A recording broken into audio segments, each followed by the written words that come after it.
والسلام نے بدر میں 3 دن قیام فرمایا اور پھر میرے کملی والے پیغمبر سواری پہ سوار ہوئے. حضور نے حکم دیا ان کی لاشوں کو، یہ جو بدر کا غلیظ کنواں ہے جس میں گندگی ڈالی جاتی تھی، پہلے زمانے میں گندگی اکٹھی کر کے کسی کنویں میں ڈالتے تھے تو اس میں گندگی ڈالی جاتی تھی. حضور نے فرمایا ابو جہل، عتبہ، ان سب کی لاشیں اس کے اندر ڈالو. سب کی لاشیں ڈال دی گئی. بخاری شریف میں حدیث موجود ہے، حضور علیہ الصلوۃ والسلام نے نام بنام پکار کے فرمایا ابو جہل میری مخالفت کا مزہ چکھ لیا، عتبہ شیبہ میری مخالفت کا مزہ چکھ لیا. اللہ نے مجھے رسول بنا کر بھیجا، تم نے مجھے جھٹلایا، مکے سے نکلنے پہ مجبور کر دیا، میرے ساتھیوں کی زندگی تم نے مشکل بنا دی، میرے ساتھیوں کو چوراہوں پہ تم نے شہید کیا اور انہیں مکہ سے نکالا. اب تم نے اللہ اس کے رسول کی دشمنی کا مزہ چکھ لیا ہے. سیدنا فاروق اعظم آئے، عرض کیا اللہ کے محبوب یہ تو قتل ہو گئے، یہ تو پڑے ہیں، اب یہ کون سا سن رہے ہیں؟ یہ بخاری شریف کی حدیث مبارکہ ہے. یہیں سے سماع موتا کا مسئلہ حل ہو گیا کہ حضور علیہ الصلوۃ والسلام نے فرمایا عمر یہ تم سے زیادہ سن رہے ہیں میری بات، صرف یہ بول نہیں سکتے، صرف یہ جواب نہیں دے سکتے، باقی یہ میری ساری باتیں سن رہے ہیں. میں ایسے نہیں کہہ رہا، مجھے میرے رب نے بتایا ہے. تو میرے محترم سامعین، حضور علیہ الصلوۃ والسلام نے فرمایا بتاؤ اللہ اس کے رسول کی مخالفت کا مزہ چکھ لیا تم نے؟ تو فتح اور کامیابی یہ اللہ کے ہاتھ میں ہے. کس کے ہاتھ میں ہے؟ اللہ کے ہاتھ میں ہے. قبر کا عذاب و ثواب برحق ہے. النار یعرضون علیہا غدوا وعشیا. آل فرعون کے متعلق 24ویں پارے میں حق تعالی فرماتے ہیں ہم صبح و شام ان کے اوپر عالم برزخ میں آگ پیش کرتے ہیں. اگر قبر کی زندگی نہیں تو آگ کس پہ پیش ہوتی ہے؟ حضور معراج والی رات فرماتے ہیں میں نے موسیٰ علیہ الصلوۃ والسلام کو دیکھا اپنی قبر میں کھڑے ہو کر نماز پڑھ رہے ہیں.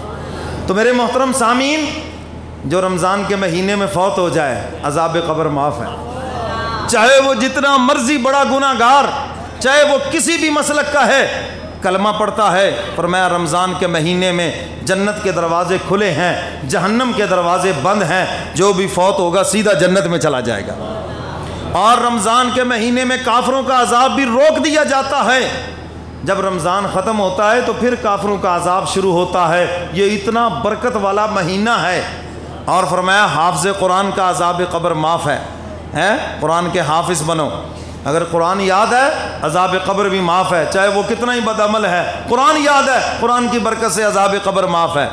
اور آگے فرمایا جو جمعہ کے دن فوت ہو جائے، جمعہ کی رات فوت ہو جائے، یعنی جمعہ رات کو مغرب سے لے کر اگلے دن جمعہ کی شام مغرب تک جو فوت ہو جائے اس کا بھی عذاب قبر معاف ہے.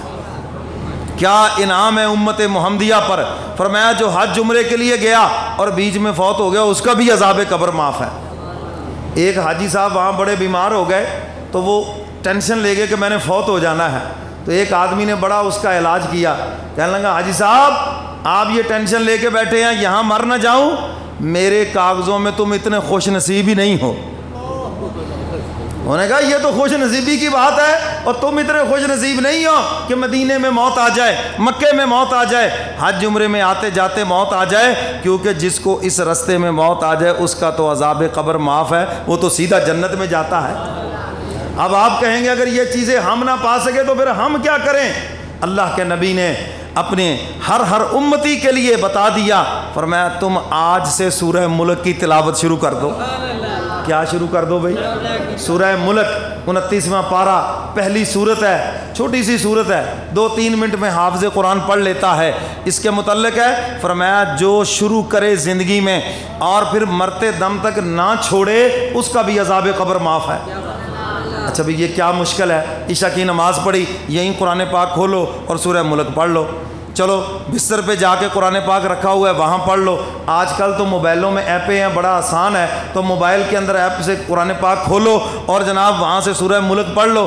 آپ سورہ ملک پڑھ کر سو گئے اور یہ عمل آپ نے چھوڑا نہیں. ہاں کبھی کبھار چلو بیماری میں سفر میں رہ گیا، لیکن معمول آپ کا یہ ہے کہ سورہ ملک آپ پڑھیں تو فرمایا اس کے پڑھنے والے کا بھی عذاب قبر معاف ہے. جن کو نیند دیر سے آتی ہے آپ یہ پڑھیں, میرا تو تجربہ ہے, کبھی ہے جو پوری پڑھی جائے ورنہ آدھی شروع ہوتی ہے, آدھی میں پہنچتے ہیں تو نیند آ جاتی ہے. تو آپ اپنا معمول بنا لیں کہ عشاء کی نماز کے بعد کیا پڑھنا بھائی. تو فرمایا جو سورہ ملک پڑھتا ہے اس کا بھی عذاب قبر معاف ہے. تو یہ بہانے بنا لیں, اللہ نے امت محمدیہ کو بخشنا ہے اور اس کے بڑے بہانے بنائے ہیں کیونکہ جنت میں ان کی تعداد سب سے زیادہ ہے. میں اور آپ جن کو جہنمی سمجھ رہے ہیں پتہ نہیں ان کی جنت کا فیصلہ کتنی دیر پہلے ہو گیا ہے, کیونکہ اللہ تو جانتے ہیں نا. تو اس لیے میرے محترم سامعین, بہرحال رمضان المبارک کا بابرکت مہینہ, صحابہ نے روزے رکھ کر جنگ لڑی ہے سخت گرمی کے موسم میں. تو ہمارے پاس تو بڑے آرام کے ماحول ہیں, گھر میں پنکھے لگے ہوئے, اے سی لگے ہوئے, ایئر کولر چل رہے, ماشاءاللہ مساجد کے اندر کولر چل رہے, بڑا ٹھنڈا ماحول ہے. تو آج اگر ہم نے اتنی بھی تکلیف برداشت نہ کی تو کل کیا منہ دکھائیں گے اپنے مولا کو, کیا کہیں گے؟ حق تعالیٰ فرمائیں گے روزے تو میں نے فرض کیے. آج اگر بچہ چھوٹا روزہ رکھ لے نا, چھوٹا بچہ, تو ماں سارا دن اس کا منہ دیکھتی ہے, میرے بچے کے دیکھو جی ہونٹ خشک ہو گئے, دیکھو جی میرے بچے کو پیاس لگ گئی, دیکھو جی میرے بچے نے روزہ رکھا ہوا ہے, چھوٹا سا ہے.